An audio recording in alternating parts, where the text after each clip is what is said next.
मैं होटल में अपनी गर्लफ्रेंड को किसी दूसरे आदमी के साथ कमरा लेते हुए देखा हूँ, लेकिन मुझे जरा भी गुस्सा नहीं आता, बल्कि मैं उन्हें प्रोटेक्शन देकर कहता हूँ कि अपना ध्यान रखना। लेकिन वह आदमी मेरी बात की कद्र नहीं करता और उल्टा मुझे कमरे में आकर देखने का न्योता देता है। मैं गुस्से में कमरे के अंदर जाता हूँ, लेकिन अंदर जाकर देखता हूँ कि वहाँ दो और आदमी भी मौजूद हैं। वांग कियांग ली गांग, तुम लोग भी यहाँ हो? फैन भाई, हमें भी नहीं पता था कि भाभी ऐसी निकलेगी, वरना आप भी हमारे साथ शामिल हो जाते। ये सुनकर भी मुझे बिल्कुल गुस्सा नहीं आता। नहीं दोस्तों, मुझे ऐसा शौक नहीं है, बल्कि मैं मन ही मन यही चाहता हूँ कि लू याओ हमेशा के लिए इन्हीं लोगों के साथ फंस जाए। ऐसा इसलिए क्योंकि होटल में कदम रखते ही मेरे अंदर एक गोल्डन फिंगर जाग गया था, जिसकी मदद से मैं लोगों के शरीर पर मौजूद बीमारी के मॉन्स्टर देख सकता था। और वांग कियांग के शरीर पर एक विशाल सिफिलिस मॉन्स्टर बैठा हुआ था, जिसका लेवल पूरे 20 था। तभी लू याओ भी अपना असली रंग दिखाते हुए मुझे बुरी तरह सुनाने लगी है। यूफान, तुम हर महीने खाना डिलीवर करके जो 5-6 हजार कमाते हो, उससे तो मेरे मेकअप का खर्च भी नहीं निकलता। सच बताऊं, मैं इस कमरे में 10 बार आ चुकी हूँ। लू याओ को लगा कि उसकी बात सुनकर मैं वहीं गुस्से से फट पड़ूंगा, लेकिन मैं बिल्कुल शांत रहता हूँ और मन ही मन ठंडी हंसी हंसता हूँ। साली गंदी औरत, अब तुम्हारी बर्बादी शुरू होगी। लू याओ, उम्मीद है तुम अच्छे से मजे करोगी। यूनिडिंग होटल से निकलने के बाद मुझे सड़क किनारे लगातार खांसता हुआ एक आदमी दिखाई देता है, जिसके सिर पर लेवल 1 गोल्ड मॉन्स्टर बैठा हुआ था। तभी मेरे सामने सिस्टम का पेज खुलता है और पूछता है कि क्या मैं बैटल करना चाहता हूँ। जिज्ञासा में मैं हाँ चुन लेता हूँ। अगले ही पल मैं एक दूसरी दुनिया में पहुंच जाता हूँ। सामने एक सफेद पोलर बेयर खड़ा था, जिसके सिर के ऊपर एचपी बार चमक रही थी। फिर मैं देखता हूँ कि मेरे सिर के ऊपर भी एचपी बार मौजूद है। तभी सामने वाला भालू मेरी तरफ दौड़ता है। मैं सहज रूप से बचने की कोशिश करता हूँ, लेकिन मेरा शरीर हिल ही नहीं पाता। हमला लगते ही मेरे सिर के ऊपर लाल रंग का डैमेज नंबर उभर आता है। इसके बाद सामने वाला कोल्ड मॉन्स्टर रुक जाता है। तभी मुझे एहसास होता है कि अब मैं हिल सका हूँ। मैं बिना सोचे एक जोरदार मुक्का उसके सिर पर मारता हूँ और उसकी एचपी 12 पॉइंट कम हो जाती है। तभी मुझे समझ आता है कि यह टर्न बेस्ड बैटल है। इसके बाद हम दोनों बारी बारी से एक दूसरे पर हमला करते रहते हैं। आखिरकार जब मेरी एचपी सिर्फ 10 पॉइंट बचती है, तभी कोल्ड मॉन्स्टर की एचपी पूरी तरह खत्म हो जाती है और वह जमीन पर गिर पड़ता है। बैटल समाप्त। मुझे 10 एक्सपीरियंस पॉइंट मिलते हैं। मेरा लेवल बढ़कर 2 हो जाता है। बधाई हो होस्ट, आइटम स्टोर अनलॉक हो गया, इक्विपमेंट स्टोर अनलॉक हो गया। बधाई हो होस्ट, मैंने लेवल 1 वायरस कोल्ड मॉन्स्टर को हरा दिया और मुझे नया स्किल मिला, स्ट्रॉन्ग। इसके बाद दृश्य बदलता है और मैं वापस उसी सड़क पर लौट आता हूँ। जो आदमी अभी जोर जोर से खांस रहा था, वह अचानक पूरी तरह ठीक हो जाता है। अब मुझे समझ आ जाता है कि अगर बीमारी के मॉन्स्टर को हरा दिया जाए तो बीमारी भी ठीक हो जाती है और साथ ही मुझे रिवॉर्ड भी मिलता है। अगर मैं अपना क्लिनिक खोलकर लोगों का इलाज करूं तो बहुत बड़ा अमीर बन सकता हूं। ये सोचकर मैं दूसरे राहगीरों की तरफ देखता हूं, लेकिन हैरान रह जाता हूं, क्योंकि उनके शरीर पर मौजूद सभी बीमारी के मॉन्स्टर लेवल 50 से भी ऊपर थे। Coronary disease monster, heart disease monster, uraemia monster और न जाने कितने भयानक मॉन्स्टर। ये सभी ऐसे दुश्मन थे जिनसे अब भी मैं टक्कर नहीं ले सकता था। लगता है जिन बीमारियों का इलाज आधुनिक मेडिकल साइंस भी पूरी तरह नहीं कर सकी, उन्हें हराना अभी मेरी ताकत से बाहर है। फिलहाल सबसे जरूरी काम जल्दी से जल्दी लेवल अप करना है। तभी मुझे मॉन्स्टर फार्म करने के लिए सबसे बढ़िया जगह याद आती है, हॉस्पिटल। इसलिए मैं पहले जिनिश्यू अपार्टमेंट वापस जाकर थोड़ा आराम करने का फैसला करता हूँ। लेकिन बिल्डिंग के कॉरिडोर में मेरी मुलाकात खूबसूरत मकान मालकिन से होती है। उसे देखकर मुझे हैरानी होती है कि उसे ब्रेस्ट कैंसर है। इतनी कम उम्र में ऐसी बीमारी सच में अफसोस की बात है। लेकिन उसके ब्रेस्ट कैंसर आर्मी वैनगार्ड का मतलब क्या है? छोड़ो, अभी इस बारे में सोचने का समय नहीं है। वैसे भी इतना ताकतवर वायरस मॉन्स्टर अभी मैं नहीं हरा सका। फुर्सत मिले तो हॉस्पिटल जाकर चेकअप जरूर करवा लेना। इतना कहकर मैं जल्दी से अपने कमरे में चला जाता हूँ। लियू रुयान यह सुनकर हैरान रह जाती है, क्योंकि उसे सचमुच लास्ट स्टेज ब्रेस्ट कैंसर था। आखिर यूफान को यह बात कैसे पता चल गई? जैसे ही मैं कमरे में दाखिल होता हूँ, मुझे अपना सबसे अच्छा दोस्त चेन हाउ दिखाई देता है। उसके शरीर पर कई तरह की बीमारियां थीं, लेकिन सबसे ज्यादा नजर आने वाला था सॉफ्ट मॉन्स्टर। यह बंदा हमेशा अपनी मर्दानगी की बड़ी बड़ी बातें करता रहता था, लेकिन असलियत कुछ और ही निकली। अपने दोस्त की खुशहाल जिंदगी के लिए मैं बिना एक पल गंवाए सॉफ्ट मॉन्स्टर के खिलाफ बैटल शुरू कर देता हूँ। मेरे सामने एक ढीला ढाला अर्थवर्म जैसा मॉन्स्टर था। बैटल पहले की तरह टर्न बेस्ड थी। बिना किसी मुश्किल के मैं बैटल जीत गया। इस बार मॉन्स्टर ने कर्व्ड ब्लेड ड्रॉप की। बधाई हो होस्ट, आपको कर्व्ड ब्लेड इक्विपमेंट मिला। इसे इक्विप करने पर 15 अटैक बढ़ेगा। बैटल खत्म होते ही मैं रियल वर्ल्ड में वापस आ गया। कुछ भी न जानने वाला चेन हाउ अचानक महसूस करने लगा कि उसके शरीर का निचला हिस्सा पहले से हल्का और ताकतवर हो गया है। फैन भाई, चलो ड्रीम वाली बात हाउस चलते हैं। आज मैं ट्रीट देता हूँ, तू ही जा, मैं नहीं आ रहा। ठीक है, फिर मैं अकेला ही जाता हूँ। अगले दिन मैं अपनी प्लानिंग के मुताबिक रेनई हॉस्पिटल पहुंचा। तभी पीछे से एक जानी पहचानी आवाज आई, ब्रेकअप हो गया। फिर भी मेरा पीछा कर रहे हो। पीछे मुड़कर देखा तो वह लू याओ थी। असल में सुबह उठते ही उसने देखा कि उसके नीचे कई छोटे छोटे दाने निकल आए थे, जो दर्द भी कर रहे थे और खुजली भी हो रही थी। इसलिए वह हॉस्पिटल चेकअप के लिए आई थी। मैं मन ही मन हंस पड़ा। हा हा हा,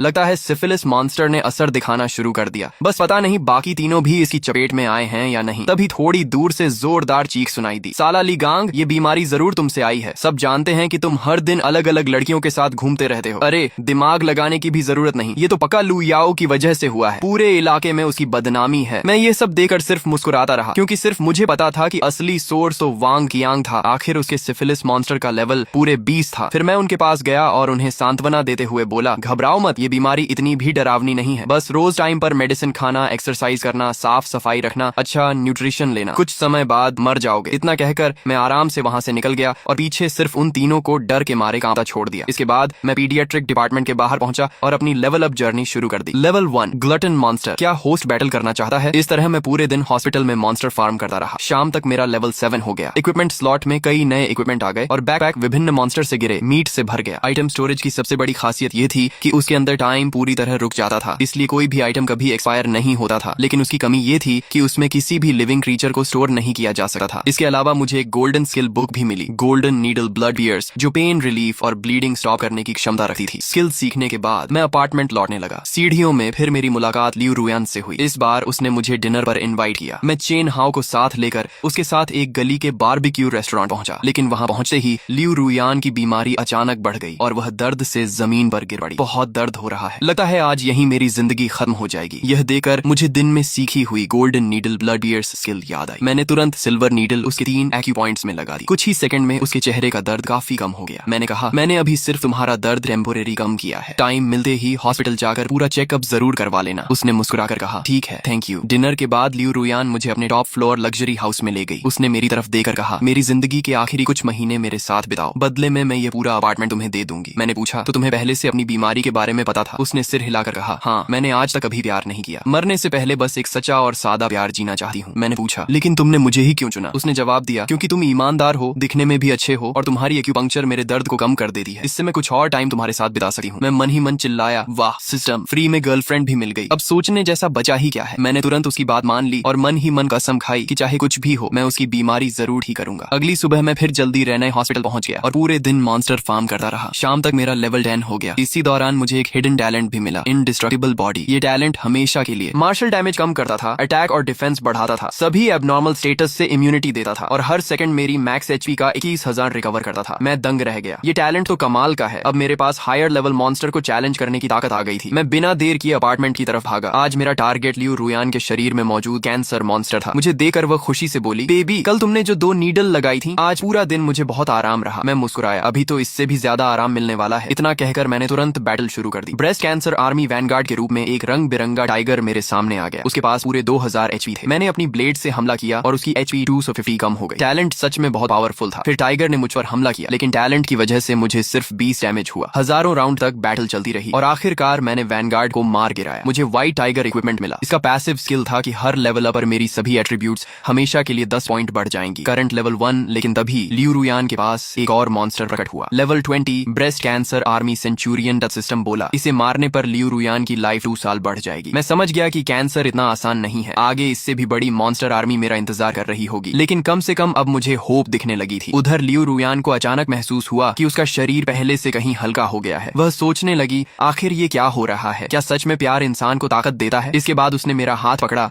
और मुझे बेडरूम में ले गई। कुछ देर बाद जब सब शांत हुआ तो मैंने उसकी तरफ देखा और अचानक चौंक गया। अरे, उसके शरीर पर अब एक और नया लेवल 100 इनफर्टिलिटी मॉन्स्टर भी दिखाई दे रहा था। आखिर उसने पिछले जन्म में ऐसा कौन सा पाप किया था कि इस जन्म में उसे इतनी तकलीफें झेलनी पड़ रही हैं? अगली सुबह तड़के मैं फिर रेने हॉस्पिटल पहुंचा ताकि मॉन्स्टर फार्म कर सकूं। लेकिन इस बार हॉस्पिटल में बहुत सारे सिक्योरिटी गार्ड दिखाई दिए। हॉस्पिटल की इनकम अचानक 5वां हिस्सा कम हो गई थी। कई पेशेंट रजिस्ट्रेशन कराने के तुरंत बाद ही ठीक हो रहे थे। डीन को शक था कि कोई हॉस्पिटल के अंदर इलीगल ट्रीटमेंट कर रहा है। उसने सिक्योरिटी से कहा, आज सब लोग ध्यान से निगरानी रखना। उसी समय एक मेडिकल ट्रॉली तेजी से मेरी तरफ आई। पेशेंट के शरीर से बहुत ज्यादा ब्लीडिंग हो रही थी। अगर जल्दी ब्लीडिंग नहीं रुकी तो उसकी जान जा सकती थी। जल्दी डॉक्टर ली को ऑपरेशन के लिए बुलाओ। यह देखकर मैंने तुरंत एक्शन लिया। सबसे पहले मैंने golden needle blood pierce skill से उसकी ब्लीडिंग रोक दी। ब्लीडिंग मॉन्स्टर का लेवल 20 से घटकर 15 हो गया। फिर मैंने बिना देर किए बैटल शुरू कर दी। इंडिस्ट्रक्टिबल बॉडी टैलेंट की वजह से मैंने आसानी से उसे हरा दिया। बधाई हो, host battle victory, reward 100 year massage skill. तभी ऑपरेशन के लिए आए डॉक्टर ने देखा कि ब्लीडिंग पूरी तरह रुक चुकी थी। मैंने उनसे कहा, ऑपरेशन के दौरान इस नीडल को मत निकालना, ये ब्लीडिंग भी रोकती है और पेन भी कम करती है। डॉक्टर हैरान तो हुआ, लेकिन ऑपरेशन ज्यादा जरूरी था, इसलिए उसने कुछ नहीं कहा। उसी समय पेशेंट के फैमिली मेंबर्स मेरा धन्यवाद करने आए। उन्होंने अपनी आंखों से देखा था कि मेरे नीडल लगाते ही ब्लीडिंग रुक गई थी। ध्यान से देखने पर पता चला कि वह मेरा हाई स्कूल क्लासमेट जो झेंग था। घायल आदमी उसका पुलिस चीफ पिता था, जिसे क्रिमिनल पकड़ते समय कई बार चाकू मारा गया था। अगर मैं समय पर मदद नहीं करता तो शायद उसकी जान नहीं बचती। जो झेंग ने कहा कि ऑपरेशन खत्म होने के बाद हम दोनों आराम से मिलेंगे। मैंने उसकी बात मान ली और फिर से मॉन्स्टर फार्म करने चला गया। शाम को जब मैं वापस लौटने लगा तभी मेरे फोन पर जो झेंग का कॉल आया। उसने बताया कि उसके पिता ऑपरेशन के बाद भी होश में नहीं आए हैं। डॉक्टर दूसरी सर्जरी की तैयारी कर रहे हैं, लेकिन सर्वाइवल रेट बहुत कम है। जिंदगी और मौत के इस मोड़ पर उसे सबसे पहले मेरी याद आई। मैं तुरंत हॉस्पिटल के वार्ड में पहुंचा। ध्यान से देखने पर मुझे एक level 20 elite blood loss monster दिखाई दिया। उसी पल मुझे समझ आ गया कि उसके पिता के बेहोश रहने की असली वजह ब्लड लॉस था। पहले मुझे लेवल 20 एलीट मॉन्स्टर को हराने का ज्यादा भरोसा नहीं था, लेकिन सुबह की बैटल के बाद अब मेरे पास एक तरीका था। मैं पहले गोल्डन नीडल ब्लड ईयर्स से डिजीज मॉन्स्टर का लेवल कम कर सकता था, इसलिए मैंने कहा कि मैं कोशिश कर सकता हूँ। लेकिन तभी डॉक्टर ने मेरी बात बीच में ही काट दी। कितनी हास्यास्पद बात है। तुम लोग एक ऐसे इंसान पर भरोसा कर रहे हो जिसके पास मेडिकल लाइसेंस तक नहीं है, लेकिन हमारी रजिस्टर्ड हॉस्पिटल टीम पर भरोसा नहीं कर रहे। तभी जो झेंग ने डॉक्टर से कहा, अगर हॉस्पिटल 50% सक्सेस रेट की गारंटी दे सकता है तो मैं अपने पिता आपको सौंप देता हूँ। डॉक्टर का चेहरा तुरंत उतर गया और वह चुप हो गया। जब किसी ने कुछ नहीं कहा तो जो झेंग मेरी तरफ देखकर बोला, फैन भाई, अब सब कुछ आपके भरोसे है। मैंने सिर हिलाया और ट्रीटमेंट शुरू कर दिया। सबसे पहले मैंने पेशेंट पर गोल्डन नीडल ब्लड ईयर्स इस्तेमाल किया सुरक्षा के लिए। उसके बाद 100 ईयर मसाज स्किल भी इस्तेमाल की। तुरंत डिजीज मॉन्स्टर का लेवल 20 से घटकर 15 हो गया। इसके बाद मैंने बिना समय गंवाए बैटल शुरू कर दी। इक्विपमेंट और टैलेंट के बोनस की वजह से 2200 HP वाला विशाल गोरिल्ला मॉन्स्टर सिर्फ नॉन वार में मेरे हाथों मारा गया। इस बैटल में मुझे 20 ईयर वाले 5 रेयर मटेरियल्स और एक ब्लड एनर्जी सूप रेसिपी भी ड्रॉप हुई। बैटल खत्म होते ही पेशेंट को होश आ गया, हालांकि उसका शरीर अभी भी बहुत कमजोर था। मैंने तुरंत वह रेसिपी निकालकर उसके परिवार वालों को दी और कहा कि इसी फॉर्मूला के हिसाब से मेडिसिन तैयार करवाओ। जैसे ही पेशेंट ने ब्लड एनर्जी सूप पी, उसका चेहरा तुरंत लाल और स्वस्थ दिखने लगा। जो झेंग तुरंत मेरे पास आया और मेरा धन्यवाद किया। उधर चीफ डॉक्टर चुके से मेरी रेसिपी कॉपी कर चुका था। उसे लगा कि इसमें बहुत बड़ी बिजनेस अपॉर्चुनिटी छिपी है, लेकिन उसे क्या पता था कि सिर्फ रेसिपी मिल जाने से ब्लड एनर्जी सूप नहीं बन सकती, क्योंकि इसमें एक खास मटेरियल ऐसा था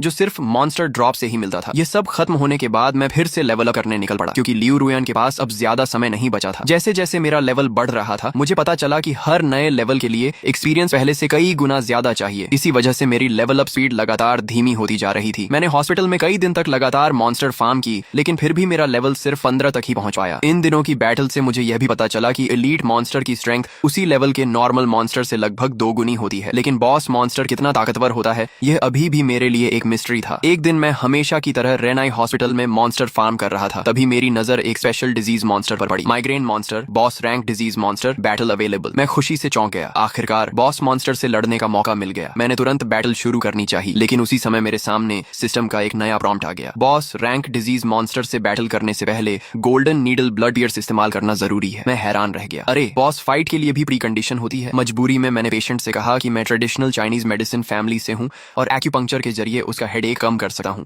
उसकी परमिशन मिलने के बाद मैंने सिल्वर नीडल उसके 3 एक्यूपॉइंट्स में लगा दी और सफलतापूर्वक बैटल में प्रवेश कर गया। Migraine monster level 10, boss rank 5000 HP। सच में बॉस तो बॉस ही होता है। जहां इसी लेवल के नॉर्मल मॉन्स्टर की HP मुश्किल से 1000 होती थी, वहीं बॉस की HP सीधे उसकी 5 गुना थी। बैटल शुरू होते ही बॉस ने मुझ पर हमला कर दिया। धड़ाम, मेरे सिर के ऊपर 50 डैमेज उभर आया। मैं दंग रह गया। कमाल है, मेरे पास इंडिस्ट्रक्टिबल बॉडी टैलेंट होने के बावजूद भी इसने मुझे 50 डैमेज दे दिया। अगर यही कोई नॉर्मल मॉन्स्टर होता तो वह मुश्किल से सिंगल डिजिट डैमेज ही दे पाता। अब मेरी बारी थी। मैंने पूरी ताकत से हमला किया। धड़ाम, बॉस को पूरे 200 डैमेज हुए। लगता है ये मैजिक टाइप बॉस है, टैंक टाइप नहीं, इसीलिए इसकी डिफेंस थोड़ी कम थी। लगभग 25 राउंड तक बैटल चलने के बाद आखिरकार मैं जीत गया। रिवॉर्ड में मुझे बाइजी रिंग मिली। इसे इक्विप करने पर हीलिंग इफेक्ट मिलता था और हर सेकंड 10 HP रिकवर होती थी। इसके अलावा golden needle blood pierce skill भी लेवल अप हो गई। अब इसमें एक नया इफेक्ट अनलॉक हुआ, लाइफ एक्सटेंशन 1 डे। अगर किसी पेशेंट की मौत तय हो चुकी हो तो मैं उसकी आखिरी सांस को जबरदस्ती 1 दिन तक बढ़ा सकता था, लेकिन यह स्किल एक ही इंसान पर सिर्फ एक बार इस्तेमाल की जा सकती थी। इसके बाद भी कई दिनों तक मैं बिना रुके लगातार मॉन्स्टर फार्म करता रहा, लेकिन मुझे साफ महसूस होने लगा कि मेरी लेवल अप स्पीड अभी भी बहुत धीमी थी। लगातार 15 दिन तक दिन रात मेहनत करने के बाद भी मैं सिर्फ लेवल 18 तक ही पहुंच पाया, जबकि मुझे जिस एनिमी का सामना करना था वह लेवल 20 बॉस मॉन्स्टर था। उसे हराने के लिए कम से कम लेवल 25 होना जरूरी था। अगर इसी स्पीड से चलता रहा तो पता नहीं उसमें कितना टाइम लग जाएगा। तभी अचानक मेरी नजर एक बेहद खास मॉन्स्टर पर पड़ी। Luck monster, level 50, special monster, battle available, reward guarantee. अगले ही पल मैंने बिना 1 सेकंड गवाए बैटल शुरू कर दी। मेरे सामने गुलाबी रंग का एक अजीब बिग मॉन्स्टर था और उसके बगल में एक चमकता हुआ गोल्डन ट्रेजर चेस्ट रखा था। बैटल शुरू होते ही मैंने पहला अटैक किया। एक ही वार में बिग मॉन्स्टर टुकड़ों में बिखर गया। बधाई हो होस्ट, आपको golden quality equipment golden dragon armour प्राप्त हुआ। बधाई हो होस्ट, आपको 5000 एक्सपीरियंस मिला। आपका लेवल बढ़कर 20 हो गया। मैं खुशी से उछल पड़ा।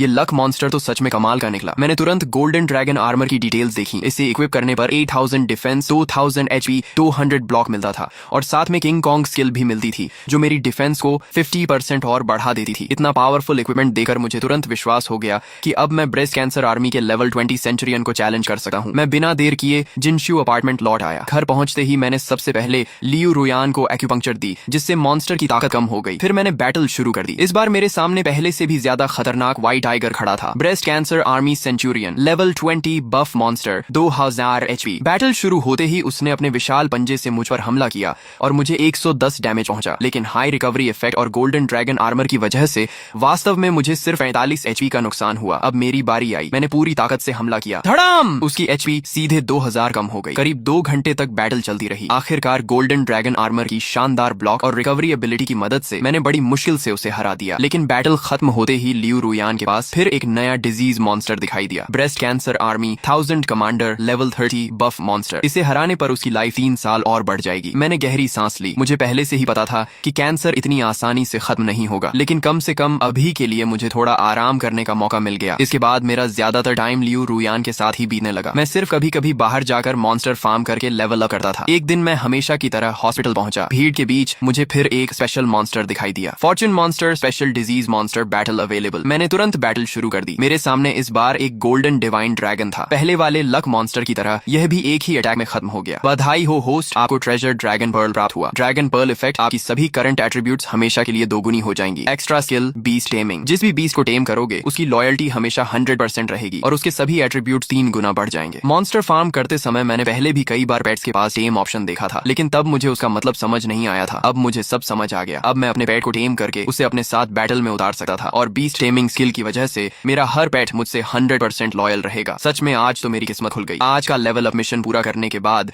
मैं कार से घर लौटने लगा। रास्ते में अचानक मुझे जो श्याओ श्याओ का फोन आया। वह जो झेंग की छोटी बहन थी और हमारे हाई स्कूल की सबसे खूबसूरत लड़की भी थी। मैंने उसके पिता की जान बचाई थी, इसलिए वह आज तक मुझे नहीं भूली थी। उसने फोन पर कहा, हेलो फैन भाई, क्या आप फ्री हैं? मैंने कहा हाँ। श्याओ श्याओ बताओ क्या हुआ? उसने कहा, मैंने यहाँ एक ब्यूटी सैलून खोला है। 1 मिलियन फॉलोअर्स वाली बड़ी फीमेल इन्फ्लुएंसर हमारे सैलून में ब्यूटी ट्रीटमेंट कराने आई थी, लेकिन ट्रीटमेंट के बाद उसके पूरे चेहरे पर पिंपल्स निकल आए। अब वह मुझसे बहुत बड़ी कॉम्पेंसेशन मांग रही है। अगर मैंने पैसे नहीं दिए तो वह पूरे इंटरनेट पर मुझे बदनाम कर देगी। लेकिन मुझे पूरा यकीन है कि मेरे प्रोडक्ट्स में कोई प्रॉब्लम नहीं है। भैया ने बताया था कि आपकी मेडिकल स्किल बहुत कमाल की है, इसलिए क्या आप मेरी मदद कर सकते हैं? मैंने बिना सोचे तुरंत हाँ कर दी। मैं मौके पर पहुंचा और एक नजर में ही उस फीमेल इन्फ्लुएंसर के शरीर पर एक खास डिजीज मॉन्स्टर देख लिया। Plastic surgery monster special disease monster level 5 not battleable. स्पष्ट था कि उसने अपने शरीर पर कई कॉस्मेटिक सर्जरी करवाई थी, लेकिन इंटरनेट पर उसकी इमेज नेचुरल ब्यूटी वाली थी, जैसे उसने कभी कोई सर्जरी करवाई ही ना हो। इसके बाद मैंने सैलून का ब्यूटी प्रोडक्ट अपनी ही स्किन पर लगाया। अगर प्रोडक्ट में कोई हार्मफुल केमिकल होता तो सिस्टम तुरंत वार्निंग दे देता, लेकिन काफी देर तक कोई नोटिफिकेशन नहीं आया। इसका मतलब साफ था कि ब्यूटी प्रोडक्ट पूरी तरह सेफ था। तो प्रॉब्लम निश्चित रूप से इन्फ्लुएंसर कोको के शरीर में थी। मैंने उसे फिर ध्यान से देखा। इस बार उसके शरीर पर मुझे कई और डिजीज मॉन्स्टर दिखाई दिए। Constipation monster level 10 boss battle available. Haemorrhoid monster level 10 boss battle available. उसी पल मुझे उसके चेहरे पर पिंपल्स आने की असली वजह समझ आ गई। इन दोनों बॉस मॉन्स्टर की वजह से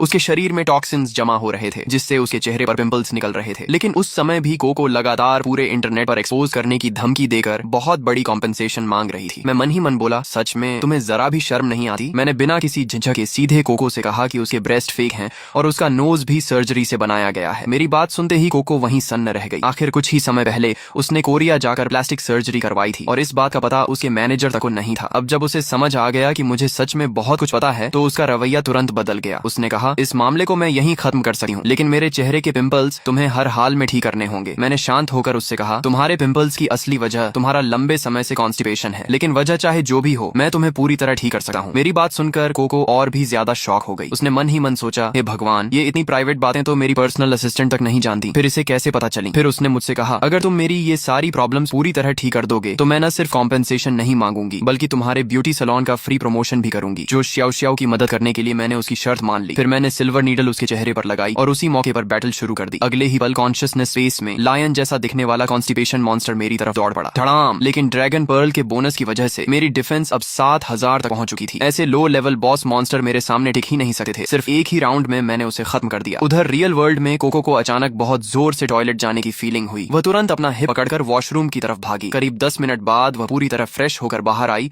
और हैरानी से बोली, यार इतनी कम उम्र में तुम इतने पावरफुल कैसे हो? इसके बाद उसने जो श्याओ श्याओ की तरफ देकर कहा, चिंता मत करो, मैंने जो प्रॉमिस किया है उसे जरूर पूरा करूंगी। इस तरह ये पूरा मामला आसानी से सुलझ गया और मैं वापस घर लौट आया। लेकिन मुझे बिल्कुल अंदाजा नहीं था कि इस घटना के बाद जो श्याओ श्याओ के दिल में मेरे लिए अलग ही फीलिंग पैदा हो चुकी थी। घर लौटने के बाद मैंने फैसला किया कि अब मुझे भी चेन हाउ की तरह एक हॉट पॉट रेस्टोरेंट खोलना चाहिए। कारण बिल्कुल साफ था, मॉन्स्टर फार्म करते समय जो इतनी बड़ी मात्रा में मीट ड्रॉप होती थी उसे इस्तेमाल करने का कोई तरीका चाहिए था। इसके बाद मैंने और चैन हाउ ने मिलकर चुआन वेई शुएन नाम का हॉट पॉट रेस्टोरेंट खोल लिया। रेस्टोरेंट का पूरा ऑपरेशन चैन हाउ संभालता था और मैं सिर्फ मीट सप्लाई करता था। बाकी खाली टाइम में मैं हमेशा की तरह हॉस्पिटल जाकर मॉन्स्टर फार्म और लेवल अप करता रहता था। इसी दौरान एक दिन जो झेंग ने मुझे क्लास रियूनियन में इनवाइट किया। मैं वहां पहुंचा तो देखा कि लगभग सभी लोग जो झेंग की खुशामद करने में लगे हुए थे, क्योंकि उसके पुलिस चीफ पिता पॉलिटिकल एंड लीगल कमेटी के सेक्रेटरी बनने के सबसे बड़े कैंडिडेट थे। पूरे हॉल में सिर्फ एक इंसान ऐसा था जिसने दिल से आकर मुझसे हेलो कहा। वह थी हमारी class beauty and ran. School के दिनों में वह उन गिने चुने लोगों में से थी जो सच में मेरी फ्रेंड थी। लेकिन अगले ही पल मैं पूरी तरह चौंक गया, क्योंकि उसके शरीर पर मुझे एक बेहद खतरनाक डिजीज मॉन्स्टर दिखाई दिया। ALS monster army Vanguard level 10 boss battle available. ALS का नाम सुनते ही मेरा दिल बैठ गया। मुझे अच्छी तरह पता था कि इस बीमारी का मतलब लगभग डेथ नोटिस मिल जाना होता है। मैंने बिना एक पल गंवाए तुरंत बैटल शुरू कर दी। अब लेवल 10 बॉस मेरे लिए कोई चैलेंज नहीं था। बधाई हो होस्ट, बैटल विक्ट्री। आपको नया एक्टिव स्किल मिला, वीकनेस सप्रेशन। बैटल के दौरान यह स्किल टारगेट की अटैक और डिफेंस दोनों को 20% तक कम कर देती थी और इसका इफेक्ट 10 राउंड तक रहता था। जब मैंने दोबारा एनरैन की तरफ देखा तो उसके शरीर पर एक नया मॉन्स्टर दिखाई दिया। ALS army centurion level 20 buff monster battle available after rescue. मैं पहले चुपचाप थोड़ा एक्सपीरियंस फार्म करना चाहता था, लेकिन अब बॉस बैटल के लिए प्री कंडीशन पूरी करनी जरूरी थी, इसलिए मुझे फिलहाल रुकना पड़ा। मैंने एनरैन से धीरे से कहा, टाइम मिले तो एक बार हॉस्पिटल जाकर पूरा चेकअप जरूर करवा लेना। लेकिन मेरी बात पूरी भी नहीं हुई थी कि पूरे प्राइवेट रूम में हड़कंप मच गया। अचानक 3 मास्क पहने हुए हथियारबंद क्रिमिनल हाथों में नाइफ लेकर अंदर घुस आए। उन्होंने जोर से चिल्लाकर कहा, कोई भी अपनी जगह से नहीं हिले, जो हिलेगा उसे यहीं मार देंगे। ये सुनते ही सभी फीमेल क्लासमेट्स चीखने लगी। लेकिन तभी मेरा सबसे बड़ा राइवल सन वेई हीरो बनने के लिए आगे बढ़ गया। पर अगले ही पल मास्क पहने क्रिमिनल ने उसे एक ही नाइफ से बुरी तरह घायल कर दिया। वह जमीन पर गिर पड़ा और उसके शरीर से लगातार खून बहने लगा। उसी समय मेरी नजर उन तीनों क्रिमिनल के शरीर पर गई। उनके ऊपर लाल रंग के छोटे छोटे मॉन्स्टर दिखाई दे रहे थे। Killer monster level 2 special monster not battleable. Killer monster level 1 special monster not battleable. मैं हैरान रह गया। मुझे उम्मीद नहीं थी कि मैं इस तरह के मॉन्स्टर भी देख सकता हूँ। इसके बाद तीनों क्रिमिनल जल्दी जल्दी झों झेंग की फोटो निकालकर भीड़ में उसे ढूंढने लगे। तभी मुझे समझ आया कि ये लोग 418 सीरियल मर्डर केस के वांटेड क्रिमिनल थे। उस केस में पुलिस चीफ झोउ चांगशान ने इनके एक साथी को एनकाउंटर में मार गिराया था और अब ये उसी का बदला लेने आए थे। इसी बीच एक क्रिमिनल की नजर एनरैन पर पड़ी। उसे देखकर उसकी नीयत खराब हो गई और वह गंदी मुस्कान के साथ उसकी तरफ बढ़ने लगा। उसका लीडर भी उसे नहीं रोका, क्योंकि उसके हिसाब से इसमें सिर्फ 1 मिनट लगेगा। लेकिन अगले ही पल वह क्रिमिनल अचानक पूरी तरह कमजोर होकर जमीन पर गिर पड़ा। बाकी दोनों क्रिमिनल कुछ समझ भी नहीं पाए थे कि वे भी अचानक अपने पैरों से ताकत खो बैठे और धड़ाम से गिर गए। यह सब मैंने किया था। मैंने दूर खड़े खड़े ही उन तीनों पर वीकनेस सप्रेशन स्किल इस्तेमाल कर दी थी। स्किल का इफेक्ट लगते ही उनके शरीर की ताकत खत्म हो गई और वे बिल्कुल लाचार होकर जमीन पर गिर पड़े। मेरे सभी क्लासमेट्स यह देखकर दंग रह गए। किसी ने भी नहीं सोचा था कि मैं इतना पावरफुल हूँ। उधर सन वेई अकेला जमीन पर पड़ा दर्द से चिल्लाता रहा। अब बस पुलिस को बुलाना बाकी था। तभी भीड़ में किसी ने सुझाव दिया कि जो झेंग तुरंत अपने पुलिस चीफ पिता को कॉल करे और उन्हें इन वांटेड क्रिमिनल के बारे में बताए। अगर वह खुद आकर इन्हें अरेस्ट करेंगे तो पॉलिटिकल एंड लीगल कमेटी के सेक्रेटरी बनने की उनकी पोजीशन लगभग पक्की हो जाएगी और इसका फायदा वहां मौजूद सभी क्लासमेट्स को भी मिलेगा। सबने तुरंत इस प्लान पर सहमति बना ली। जब मैं वापस चुआन वेई शुएन हॉट पॉट रेस्टोरेंट पहुंचा तब तक काफी रात हो चुकी थी। इन दिनों रेस्टोरेंट का बिजनेस जबरदस्त चल रहा था, क्योंकि हमारे मीट का टेस्ट कहीं और मिल ही नहीं सकता था। उसी समय एक अजनबी आदमी मेरे पास आया। उसने अपना परिचय देते हुए कहा कि वह झोउ श्याओ का देवर झाओ काई है। लेकिन मैंने जैसे ही उसे ध्यान से देखा,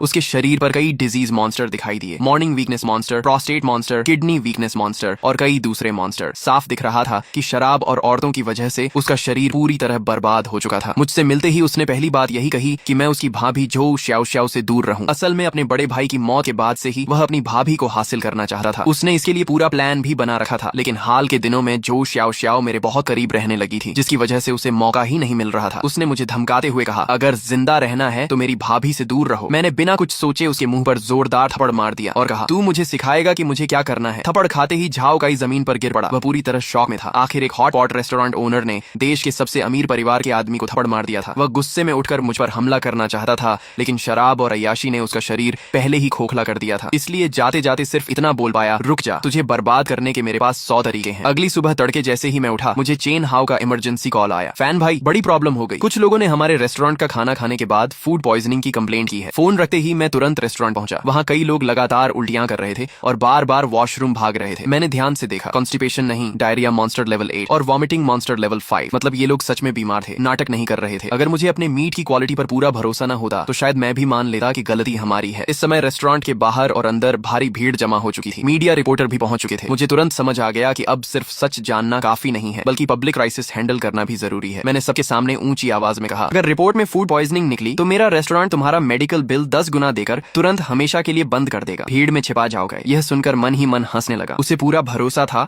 कि इन लोगों को फूड पॉइजनिंग ही निकलेगी, क्योंकि उसने पहले ही अपने घर पर इन्हें फफूंद लगा हुआ खाना खिलाया था। इसीलिए वे सभी आराम से चेकअप कराने हॉस्पिटल चले गए। लेकिन हॉस्पिटल पहुंचते ही अजीब बात हुई। उनका पेट दर्द धीरे धीरे कम होने लगा, लेकिन दोनों किडनी में तेज दर्द शुरू हो गया। जब रिपोर्ट आई तो झाओ काई की आंखें फटी रह गईं। डॉक्टर ने बताया कि इन सभी का स्टमक बिल्कुल नॉर्मल है, उन्हें फूड पॉइजनिंग बिल्कुल नहीं हुई है। असल प्रॉब्लम यह है कि इन सभी को बहुत गंभीर किडनी वीकनेस है। इसी वजह से उन्हें वॉमिटिंग और डायरिया हुआ। मैं मन ही मन मुस्कुराया। मुझसे चाल चलोगे? असल में हॉस्पिटल आने से पहले ही मैंने सिस्टम की मदद से उनके वॉमिटिंग मॉन्स्टर और डायरिया मॉन्स्टर को तुरंत खत्म कर दिया था। फिर मौका देखकर उन सभी पर किडनी वीकनेस स्किल भी इस्तेमाल कर दी थी। इसके बाद मैंने मुस्कुराकर कहा, लगता है अब सबको यकीन हो गया होगा कि हमारे रेस्टोरेंट के हॉट पॉट में कोई प्रॉब्लम नहीं है। झाओ काई का चेहरा काले तवे जैसा हो गया, लेकिन अब उसके पास चुप रहने के अलावा कोई रास्ता नहीं था। इस तरह उसकी पूरी साजिश वहीं खत्म हो गई। लेकिन अगले ही पल मेरी मुलाकात एक ऐसे इंसान से हुई जिससे मैं बिल्कुल नहीं मिलना चाहता था। वह थी सुयाओ। उसे पता चल चुका था कि मेरा हॉट पॉट रेस्टोरेंट बहुत अच्छा चल रहा है, इसलिए वह दोबारा मेरे पास वापस आना चाहती थी। उसने कहा कि जिस दिन उसने मुझसे ब्रेकअप किया था उसी दिन उसे अपनी गलती का एहसास हो गया था। फैन भाई, पहले तो आप हमेशा मेरे करीब आना चाहते थे, अगर आप चाहें तो आज रात मैं आपकी हो सकती हूँ। उसकी बात सुनकर मुझे घिन आने लगी। मैंने ध्यान से उसकी तरफ देखा। उसके शरीर पर सिफिलिस मॉन्स्टर अब भी मौजूद था। उसके साथ जेनिटल वॉर्ट मॉन्स्टर और कई दूसरे डिजीज मॉन्स्टर भी थे। लेकिन सबसे अलग मेरी नजर एक ग्रीन कलर के स्पेशल मॉन्स्टर पर गई। Killer monster level 3 special monster, not battleable. इस बार मॉन्स्टर रेड नहीं बल्कि ग्रीन था। मुझे बिल्कुल यकीन नहीं था कि सुयाओ किसी की हत्या कर सकती है। फिर अचानक मुझे उसका मतलब समझ आ गया। ये कई बार करवाए गए अबॉर्शन का सिंबल था। मैं मन ही मन सोचने लगा, सच में यह औरत किसी एम्परर से कम नहीं है। मैंने उससे एक शब्द भी बहस नहीं की। मैंने सीधे सड़क पर जोर से चिल्लाकर कहा, सब लोग सावधान रहना, इस औरत को सीरियस एसटीडी है। इतना सुनते ही आसपास के लोग उससे तुरंत दूर हट गए। सुयाओ गुस्से में मुझे गालियां देती हुई वहां से चली गई। उधर जंगचेंग फर्स्ट हॉस्पिटल में डायरेक्टर समेत सभी सीनियर डॉक्टर बेहद परेशान थे। पेशेंट को हीमोफागोसाइटिक सिंड्रोम था। यह ब्लड सिस्टम की बेहद खतरनाक बीमारी थी जिसका इलाज लगभग नामुमकिन माना जाता था। सबसे बड़ी प्रॉब्लम यह थी कि बेड पर पड़ा पेशेंट कोई आम आदमी नहीं बल्कि लिस्टेड कंपनी शेन ग्रुप का चेयरमैन शेन तियानफैंग था। वह गहरे कोमा में था और उसका हाई फीवर बिल्कुल भी कम नहीं हो रहा था। एक डॉक्टर ने बेबस होकर कहा, मिस शेन, हम अपनी पूरी कोशिश कर चुके हैं। वहाँ मौजूद महिला शेन यूवेई थी जो शेन तियानफैंग की छोटी बहन और लियू रुयान की सबसे अच्छी फ्रेंड थी। जब लियू रुयान को अपने फ्रेंड के भाई की हालत का पता चला तो उसे तुरंत मेरी एक्यूपंक्चर याद आई और उसने मुझे हॉस्पिटल बुला लिया। हॉस्पिटल पहुंचकर मैंने शेन तियानफैंग के शरीर पर डिजीज मॉन्स्टर देखा। Haemophagocytic syndrome, monster level 40 elite monster, battle available. मैंने मन ही मन राहत की सांस ली। अच्छा हुआ ये बॉस मॉन्स्टर नहीं है, वरना शायद मैं भी कुछ नहीं कर पाता। लेकिन मेरी करंट लेवल सिर्फ 25 थी। लेवल 40 एलीट मॉन्स्टर को हराने का मुझे अभी भी पूरा भरोसा नहीं था। दूसरी तरफ पेशेंट किसी भी समय मर सकता था। तभी मुझे एक आइडिया आया। मैंने तुरंत golden needle blood pierce skill का इस्तेमाल किया। Level 3 golden needle blood pierce में लाइफ एक्सटेंशन इफेक्ट था जो किसी भी मरते हुए इंसान की लाइफ एक दिन तक बढ़ा सकता था। स्किल लगते ही बेहोश पड़े शेन तियानफैंग ने धीरे धीरे अपनी आंखें खोल दी। इसके बाद मैंने ब्लड एनर्जी सूप की रेसिपी लिखकर फैमिली को दी और कहा कि तुरंत फार्मेसी से मेडिसिन लेकर आए। मेडिसिन पीने के बाद उसकी कंडीशन कुछ हद तक स्टेबल हो गई। हालांकि यह इफेक्ट सिर्फ 5 दिन तक रहने वाला था, लेकिन मेरे लिए 5 दिन ही काफी थे। इतने टाइम में मैं अपना लेवल और बढ़ा सकता था। यह सोचकर मैंने तुरंत शेन यूवेई से कहा कि इस बीमारी का इलाज मैंने शेन यूवेई से कहा कि मैं इस बीमारी का इलाज कर सकता हूँ, लेकिन मुझे पहले कुछ तैयारी करनी होगी। अगर मैं पहले ऐसा कहता तो शायद वह मुझे फ्रॉड समझती, लेकिन उसने अपनी आंखों से देखा था कि मेरे ट्रीटमेंट के बाद उसका बेहोश भाई चमत्कारिक तरीके से होश में आ गया था। इसलिए अब उसे मेरी मेडिकल स्किल पर पूरा भरोसा हो चुका था। हॉस्पिटल से लौटे समय कार में मुझे एक ब्रेकिंग न्यूज दिखाई दी। बाहर की दुनिया को पता चल चुका था कि शेन तियानफैंग लाइलाज बीमारी से पीड़ित है और कभी भी मर सकता है। इस खबर के बाद शेन ग्रुप के शेयर तेजी से गिरने लगे। मैंने तुरंत सोचा, अगर 5 दिन बाद अचानक शेन तियानफैंग के पूरी तरह ठीक होने की न्यूज आएगी तो शेन ग्रुप के शेयर्स जरूर आसमान छू लेंगे। मैंने बिना देर किए चेन हाओ को फोन किया और कहा कि रेस्टोरेंट का जितना भी कैश रिजर्व है सब निकालकर शेन ग्रुप के शेयर्स खरीद लो। अकाउंट चेक करने पर पता चला कि हमारे पास सिर्फ 2 लाख यूएन थे। इतने कम पैसे से ज्यादा प्रॉफिट नहीं होगा। तभी अगले ही पल मेरे फोन पर 10 लाख यूएन ट्रांसफर होने का मैसेज आया। ये पैसे लियू रुयान ने भेजे थे। उसे भी अंदाजा हो गया था कि शेन ग्रुप के शेयर्स बहुत तेजी से बढ़ेंगे, लेकिन अब उसे पैसे कमाने में कोई इंटरेस्ट नहीं था। इसलिए उसने मुझे 10 लाख यूएन देकर कहा कि मैं अपने हिसाब से इन्वेस्ट करूं। अगले 4 दिनों तक मैं पागलों की तरह हॉस्पिटल में मॉन्स्टर फार्म करता रहा। आखिरकार मेरी लेवल बढ़कर 28 हो गई। इसी दौरान मुझे एक सिल्वर क्वालिटी वेपन भी मिला, शैडो बैटल एक्स। इसे इक्विप करने पर 50 फिजिकल पेनिट्रेशन एक्स्ट्रा मिलती थी। अगली सुबह तड़के हॉस्पिटल से इमरजेंसी कॉल आया। शेन तियानफैंग फिर से कोमा में चला गया था और उसकी सभी बॉडी रिपोर्ट तेजी से खराब हो रही थी। मैं तुरंत हॉस्पिटल पहुंचा और बैटल शुरू कर दी। बैटल शुरू होते ही इलीट मॉन्स्टर ने मुझ पर हमला किया। तड़ाम, मेरे ऊपर 150 डैमेज आया। मैं मन ही मन दंग रह गया। सच में हाई लेवल इलीट मॉन्स्टर बहुत ताकतवर होता है। गोल्डन ड्रैगन आर्मर और इंडिस्ट्रक्टिबल बॉडी टैलेंट दोनों होने के बावजूद भी यह मुझे इतना डैमेज दे रहा था। अब मेरी बारी आई। धड़ाम, मैंने उसे 200 डैमेज दिया। टाइम धीरे धीरे बीता गया। वीकनेस सप्रेशन स्किल की लगातार डीबफ स्टैक और अपनी रिकवरी की मदद से मैंने बहुत मुश्किल से बैटल जीत ली। इस बार मॉन्स्टर ने एक ब्लड रेड एग ड्रॉप किया। उस पर लिखा था हैचिंग टाइम 7 डेज। मैंने तुरंत उसे स्पेस बैकपैक में रख दिया। उधर रियल वर्ल्ड में शन तियानफांग ने भी अपनी आंखें खोल दी। अपने भाई को होश में देकर शन युवे खुशी से रो पड़ी और उसने मेरा हाथ कसकर पकड़ लिया। उसी समय मेरी नजर उसके शरीर पर गई और मैं चौंक उठा। उसके ऊपर एक स्पेशल डिजीज मॉन्स्टर दिखाई दिया। Female disorder monster, level 100 boss, battle available. यह ऐसी बीमारी थी जिसमें जन्मजात शारीरिक समस्या की वजह से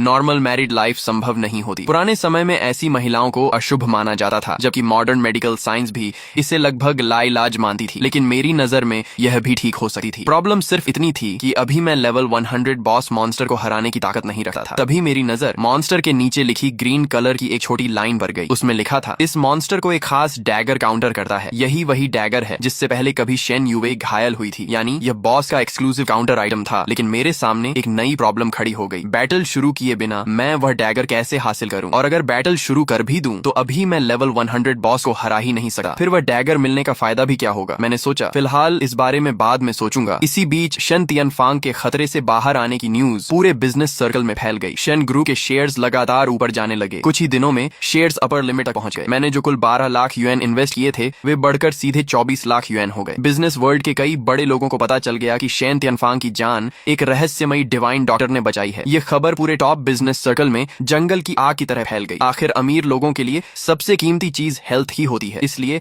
हर बड़ा बिजनेसमैन उस डिवाइन डॉक्टर की जानकारी जुटाने लगा। लेकिन किसी को भी मेरे बारे में कोई जानकारी नहीं मिल सकी। ये सब पहले से शन तियानफांग और मेरी प्लानिंग का हिस्सा था। शन फैमिली ने मेरे बारे में हर इंफॉर्मेशन पूरी तरह सीक्रेट रखी। मैं अच्छी तरह जानता था कि अभी लो प्रोफाइल रहकर ग्रो करना ही सबसे सही स्ट्रेटेजी है। हालांकि शन तियानफांग ने मेरा धन्यवाद करने के लिए मुझे 10 लाख यूएन का एक चेक दिया। साथ ही उसने कहा कि वह मेरे साथ लॉन्ग टर्म पार्टनरशिप करना चाहता है। शेन ग्रुप काफी समय से हेल्थ इंडस्ट्री में एंट्री करना चाहता था और traditional Chinese medicine industrial park बनाना चाहता था। उसने मुझसे पूछा कि क्या मेरे पास कोई अच्छा आइडिया है। तभी मुझे अपनी ब्लड एनर्जी सूप रेसिपी याद आ गई। अगर उसमें थोड़ा मॉडिफिकेशन कर दिया जाए तो वह किडनी हेल्थ और बॉडी स्ट्रेंथ बढ़ाने वाली बेहतरीन मेडिसिन बन सकती थी। सबसे बड़ी बात यह थी कि उसका लार्ज स्केल प्रोडक्शन भी आसानी से किया जा सकता था। शन तियानफांग ने उसी वक्त फैसला कर लिया। शेन ग्रुप 49% इन्वेस्टमेंट और शेयर्स देगा, जबकि मैं अपनी रेसिपी देकर 51% शेयर्स का मालिक बनूंगा। इंडस्ट्रियल पार्क मेरे होम टाउन में बनाया जाएगा और उसका पूरा मैनेजमेंट मेरे हाथ में होगा। साथ ही शेन युवे मेरे साथ डायरेक्ट कोऑर्डिनेशन करेगी। यहीं से मैं पहली बार असली कैपिटल वर्ल्ड का हिस्सा बन गया। सालों तक डिलीवरी बॉय की नौकरी करने के बाद मुझे अच्छी तरह पता था कि सिर्फ मेहनत करने वाला इंसान हमेशा पॉन बना रहता है, लेकिन कैपिटल की टेबल पर बैठने वाला इंसान ही असली प्लेयर बनता है। यही मौका मेरी पूरी डेस्टिनी बदल सकता था। 7 दिन बीत गए। अब मेरे हाथ में वही ब्लड रेड एग था। उसका हैचिंग टाइम पूरा हो चुका था। अचानक गोल्डन लाइट चमकी और मेरे सामने पैंडा जैसा एक छोटा सा क्यूट क्रीचर प्रकट हो गया। Golden great weight giant panda, level 1000 HP, 100 attack, 500 defence. First skill, मेरे गोल्डन पैंडा का पहला स्किल था फ्रीज। अटैक करते समय कुछ चांस पर वह सामने वाले टारगेट को फ्रीज कर सकता था। उसका पैसिव स्किल आने वाले डैमेज को 30% कम कर देता था। सबसे खास बात यह थी कि पेट और मेरा एचपी आपस में शेयर होता था और बैटल तभी खत्म होती थी जब हम दोनों का पूरा एचपी खत्म हो जाता। ये देखकर मैं पूरी तरह हैरान रह गया। ये तो सीधे सीधे एक एक्स्ट्रा फाइटर मिल गया था। अब सामने वाला अपने अटैक टर्न में सिर्फ मुझ पर या मेरे पेट पर, इन दोनों में से किसी एक पर ही हमला कर सकता था। यानी मेरा डैमेज आधा बढ़ जाता था। लेकिन डिफेंस टर्न में उसे एक साथ मेरे और पेंडा दोनों के अटैक झेलने पड़ते थे। वाह, यह तो कमाल हो गया। पहले मुझे हमेशा लगता था कि हाई लेवल मॉन्स्टर को हराना लगभग नामुमकिन है, क्योंकि बाद में लेवल अप करना बहुत मुश्किल हो जाता है। लेकिन अब गोल्डन पैंडा मिलने के बाद सब बदल चुका था। इसीलिए मेरी पहली प्रायोरिटी थी कि जल्द से जल्द पैंडा का लेवल बढ़ाया जाए। पीट का एक्सपीरियंस बार मुझसे अलग था, इसीलिए अब मुझे सारा एक्सपीरियंस सिर्फ पैंडा को देना था। अच्छी बात यह थी कि उसे लेवल अप होने के लिए मुझसे कम एक्सपीरियंस चाहिए था। लगातार 5 दिन तक मॉन्स्टर फार्म करने के बाद आखिरकार मैंने पैंडा को लेवल 28 तक पहुंचा दिया। इसके बाद मैं तुरंत घर की ओर भागा, क्योंकि अब मैं लियू रुयान के ब्रेस्ट कैंसर मॉन्स्टर आर्मी के अगले कमांडर को चैलेंज करना चाहता था। बैटल शुरू होते ही बॉस मॉन्स्टर ने सबसे पहले हमला किया, लेकिन अगले ही पल वह वहीं फ्रीज हो गया। ये मेरे गोल्डन पैंडा का स्किल था। अगले टर्न में मेरी बारी आई। मैंने शैडो बैटल एक्स से पूरी ताकत के साथ वार किया। धड़ाम, सामने वाले का 200 एचपी कम हो गया। उसी समय पैंडा भी उस पर झपट पड़ा और उसने 50 डैमेज कर दिया। अब फिर दुश्मन की बारी आई। इस बार उसने पैंडा को टारगेट बनाया। धड़ाम, पैंडा को 300 डैमेज मिला, लेकिन पैंडा टैंक टाइप पेट था, इसलिए वह काफी डैमेज सह सकता था। इसी तरह सैकड़ों टर्न तक बैटल चलती रही और आखिरकार मैंने बैटल जीत ली। जैसे ही 1000 कमांडर मॉन्स्टर मरा, वैसे ही लियू रुयान के पास एक नया डिजीज मॉन्स्टर दिखाई दिया। Breast cancer monster army, 10,000 commander, level 50 leader monster, battle available. इसे हराने पर लियू रुयान की लाइफ 5 साल और बढ़ जाएगी। ये बॉस से भी ऊंची रैंक का लीडर मॉन्स्टर था। मुझे नहीं पता था कि इसकी पावर कितनी ज्यादा होगी। इस बार 1000 कमांडर ने मुझे एक नया स्किल भी ड्रॉप किया, पिक पॉकेट। ये स्किल सिर्फ डिजीज मॉन्स्टर पर इस्तेमाल किया जा सकता था। बैटल शुरू किए बिना ही कुछ चांस पर मॉन्स्टर के पास मौजूद आइटम चुराया जा सकता था। इसका कूल डाउन 7 दिन था। ये स्किल देखते ही मुझे तुरंत शेन यूवेई के शरीर पर मौजूद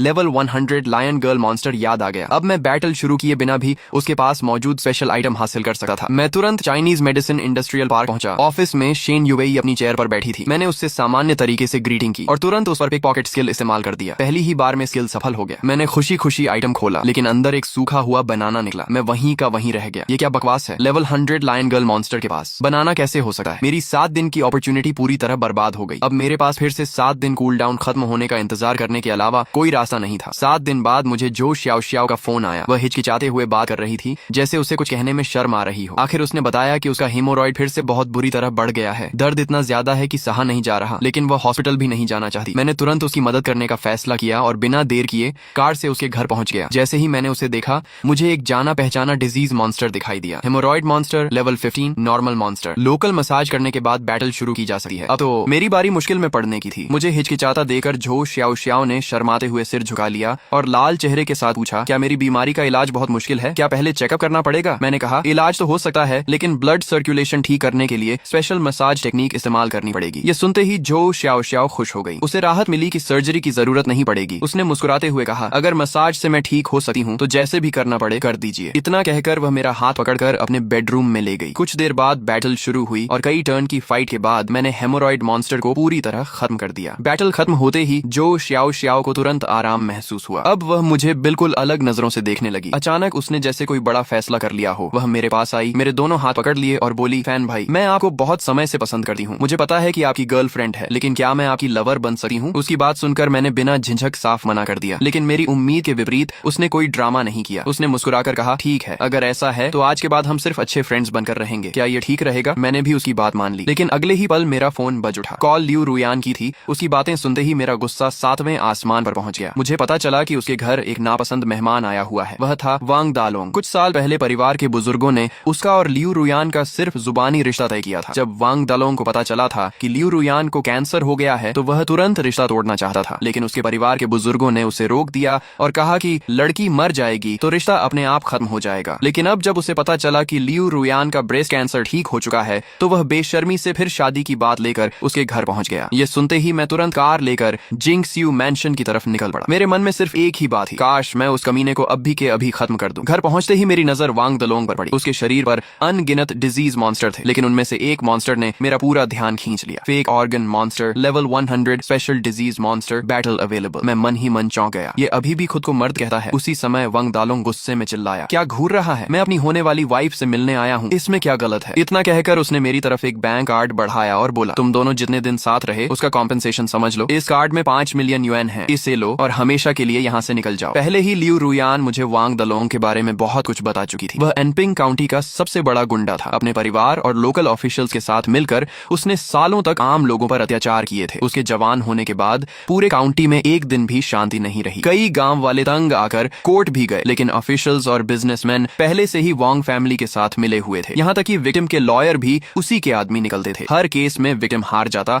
और बाद में पूरे परिवार को वांग फैमिली बुरी तरह प्रताड़ित करती। तभी से एनपिंग काउंटी में किसी की हिम्मत नहीं हुई कि वांग फैमिली के खिलाफ आवाज उठा सके। लियू रुयान पूरे काउंटी की सबसे खूबसूरत लड़कियों में से एक थी, इसलिए वांग दालोंग उसे किसी भी कीमत पर पाना चाहता था। उसने अपने परिवार के दबाव से लियू फैमिली को मजबूर करके उसका रिश्ता अपने साथ तय करवा लिया। लेकिन जब उसे कैंसर का पता चला तो सबसे पहले वही रिश्ता तोड़ने के लिए चिल्लाने लगा। उस समय उसके परिवार की कंपनी स्टॉक मार्केट में लिस्ट होने वाली थी, इसीलिए वे कोई विवाद नहीं चाहते थे। अब जैसे ही उसे पता चला कि लियू रुयान ठीक हो गई है, वह तुरंत उसे वापस छीनने आ गया। वह फिर चिल्लाया, अब भी खड़ा क्या है, पैसे उठाओ और निकल जाओ। मैं फिर भी शांत खड़ा रहा, लेकिन मेरे दिमाग में एक अलग ही प्लान चल रहा था। मैं उसे मार सकता था और बॉडी को स्पेस बैकपैक में डालकर एविडेंस भी मिटा सकता था, लेकिन इतनी आसान मौत उसके लिए बहुत छोटी सजा होती। अचानक मेरे दिमाग में एक आइडिया आया। मैंने तुरंत उसके फेक ऑर्गन मॉन्स्टर पर बैटल शुरू कर दी। हालांकि मॉन्स्टर लेवल 100 था, लेकिन मुझे बिल्कुल डर नहीं लगा। मुझे पता था कि ऐसे स्पेशल हाई लेवल मॉन्स्टर अक्सर सिर्फ नाम के बड़े होते हैं, जैसे पहले मिले लकी मॉन्स्टर और फॉर्चून मॉन्स्टर। उम्मीद के मुताबिक फेक ऑर्गन मॉन्स्टर कुछ ही पलों में मेरे हाथों खत्म हो गया। अगले ही पल वांग दालोंग का चेहरा हरा पड़ गया। वह दर्द से अपनी कमर के नीचे का हिस्सा पकड़कर जमीन पर गिर पड़ा और बुरी तरह तड़पने लगा। यह देखकर लियू रुयान घबराकर बोली, फैन भाई, आपने इसके साथ क्या किया? मैंने तुरंत अनजान बनने का नाटक किया और कहा, मुझे क्या पता, मैं कोई डिवाइन डॉक्टर थोड़ी हूँ। मेरा असली मकसद पूरा हो चुका था। इसके बाद मैंने तुरंत 120 पर एम्बुलेंस बुला ली। मैं नहीं चाहता था कि वह कमीना इतनी आसानी से मर जाए। इस तरह वांग दालोंग का पूरा हमला बिना एक भी बहस किए खत्म हो गया। लेकिन मुझे नहीं पता था कि असली असली मुसीबत अब भी बाकी थी। अगली सुबह वांग दलोंग हॉस्पिटल के बेड पर अधमरी हालत में पड़ा था। वह गुस्से में बड़बड़ाया, इसमें जरूर कोई गड़बड़ है। मैंने 2 मिलियन युएन खर्च करके सर्जरी करवाई थी। ऐसा कैसे हो सकता है कि सब कुछ अचानक गायब हो जाए? इसके बाद उसने तुरंत अपने पिता वांग देफा को फोन लगाया। उसकी टूटी हुई आवाज सुनकर वांग देफा पहले तो कुछ समझ ही नहीं पाया, लेकिन जब वांग दलोंग ने पूरी बात गंभीरता से बताई तो वांग देफा तुरंत कार लेकर जियांगचेंग फर्स्ट हॉस्पिटल के लिए निकल पड़ा। आखिर वांग दलोंग उसका इकलौता बेटा था और उसी से उसे अपने परिवार की अगली पीढ़ी की उम्मीद थी। पूरी बात ध्यान से सुनने के बाद उसने तुरंत एक अजीब पैटर्न महसूस किया। कुछ समय पहले बड़े बिजनेसमैन शेन तियनफांग को लाइलाज बीमारी हुई थी,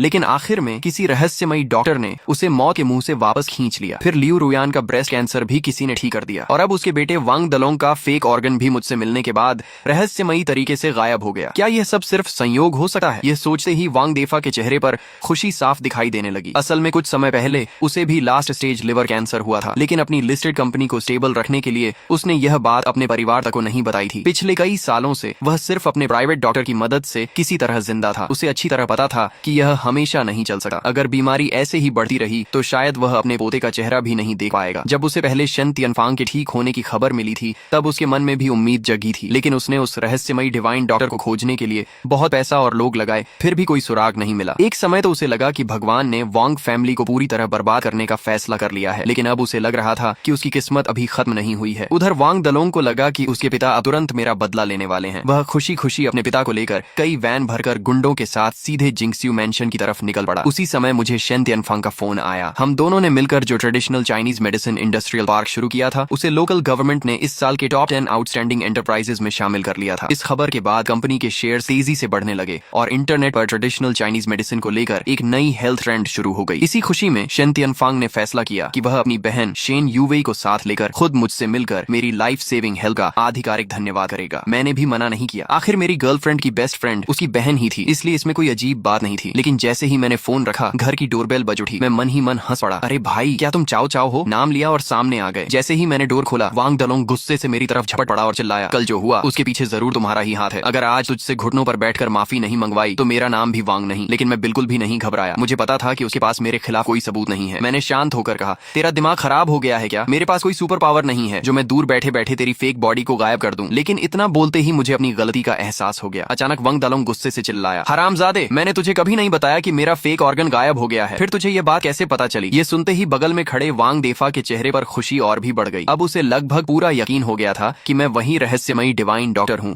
जिसे वह इतने दिनों से ढूंढ रहा था। उधर वांग दलोंग अपने साथ आए गुंडों की ताकत के भरोसे मेरी तरफ बढ़ा और मुझ पर हमला करने ही वाला था। लेकिन अगले ही पल वह वहीं का वहीं जम गया, क्योंकि वांग देफा ने आगे बढ़ते ही वांग दालोंग को जोरदार थप्पड़ मार दिया। वांग दालोंग घबराकर बोला, पापा, मैं डालोंग हूँ, यही आदमी मुझे परेशान कर रहा है। इतना कहकर उसने मेरी तरफ इशारा भी कर दिया। लेकिन वांग देफा गुस्से से गरजा, हरामजादे, तू डिवाइन डॉक्टर की बेइज्जती करने की हिम्मत कैसे कर सकता है? तुझे थप्पड़ मारना भी कम है। वांग देफा अच्छी तरह जानता था कि मेरे पास कैंसर जैसी बीमारी को ठीक करने की चमत्कारी ताकत है। ऐसे इंसान के सामने वह और उसका बेटा कुछ भी नहीं थे। अगर डिवाइन डॉक्टर ने खुद कार्रवाई कर दी तो उसका बेटा या तो मर जाएगा या जिंदगी भर के लिए अपाहिज हो जाएगा। इसीलिए उसने सोचा कि पहले खुद ही वांग दालोंग को सजा देकर मेरा भरोसा जीत ले। लेकिन उसे क्या पता था कि उसका यही फैसला आगे चलकर पूरे वांग फैमिली के खत्म होने की वजह बनेगा। मैं मन ही मन सोचने लगा, इसे मेरी असली पहचान कैसे पता चल गई? पहले तो मेरा इरादा सिर्फ वांग दलोंग को सबक सिखाने का था, लेकिन अब भविष्य का खतरा खत्म करने के लिए पूरी वांग फैमिली को मिटाना ही पड़ेगा। बस अफसोस इस बात का है कि इतने सारे शव मेरे स्टोरेज में बहुत सारी जगह घेर लेंगे। ये सोचकर मुझे अपने आइटम स्टोरेज की भी चिंता होने लगी। उधर वांग देफा ने देखा कि मैं गुस्सा नहीं हुआ हूँ तो उसने राहत की सांस ली और तुरंत घुटनों के बल बैठ गया। डिवाइन डॉक्टर, मुझे पता है कि आप वही महान डॉक्टर हैं जिन्होंने शेन तियनफांग को मौत के मुंह से वापस लाया था। मैं हाथ जोड़कर आपसे विनती करता हूँ, मेरी भी मदद कर दीजिए। अगर मेरे बेटे वांग दालोंग से कोई गलती हुई है तो कृपया उसे माफ कर दीजिए। इतना कहकर उसने वांग दालोंग को भी जबरदस्ती घुटनों पर बिठा दिया और दोनों बार बार सिर झुकाकर माफी मांगने लगे। लेकिन यह सब देखकर मेरा गुस्सा और बढ़ गया। यह आदमी इतनी भीड़ के सामने बार बार मेरी पहचान उजागर कर रहा है।